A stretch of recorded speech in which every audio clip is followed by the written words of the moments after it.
So if you've got a Ford Focus and your key doesn't turn, or it takes some wiggles to get it started, it's probably the ignition switch right here.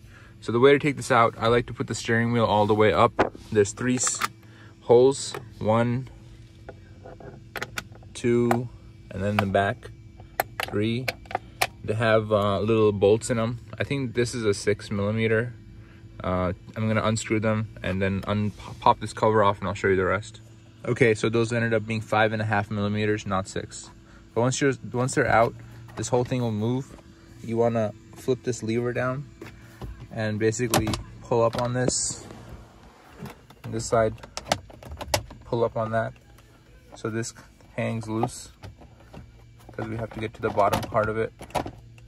Pull it out this way so you can get over this tumbler and pull it down.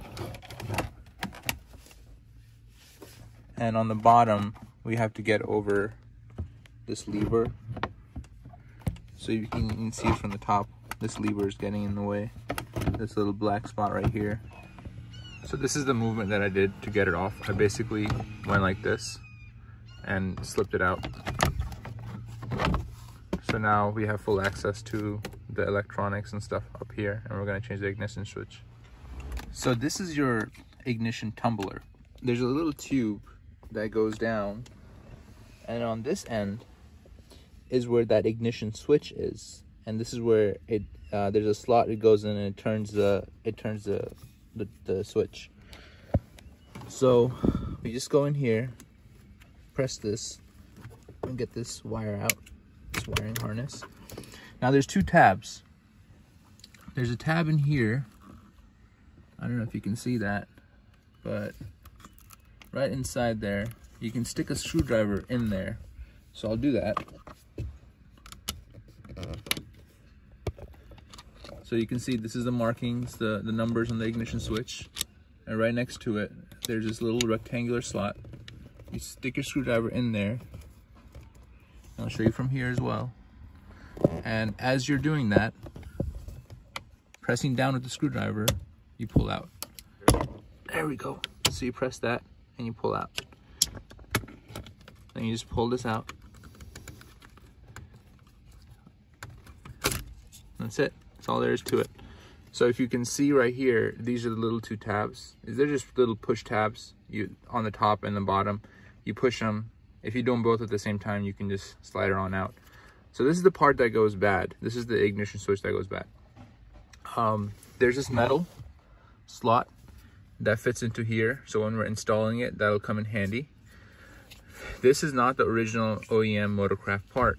My Motorcraft part went bad, and I replaced it with a part from AutoZone or Advanced Auto. And this went bad within a few months. So I would say, go ahead and get yourself the real Motorcraft part. At least it'll last you 100,000 miles. Replacement part, you put it with the plug facing out like this, and you slot it in. So there's some space behind here. You can try to get it in there. It's a little bit tricky. So essentially, if you go in like at an angle, it'll slot in, because there's a slot in behind there that'll give it some space. If you go in straight like this, it won't fit. So you go at an angle, and then you straighten it out, and you try to pop it in, and you feel it not go in. And at this point, you come here to your ignition switch, and you may have to jiggle the key just a little bit. And as you're doing that, you press in. So it's hard for me to do that, but I hope you get the idea. So I'm going to turn the key while I'm pushing in here, and eventually it'll click into place. Now that it's clicked into place, we connect this and we see if this will start. Perfect.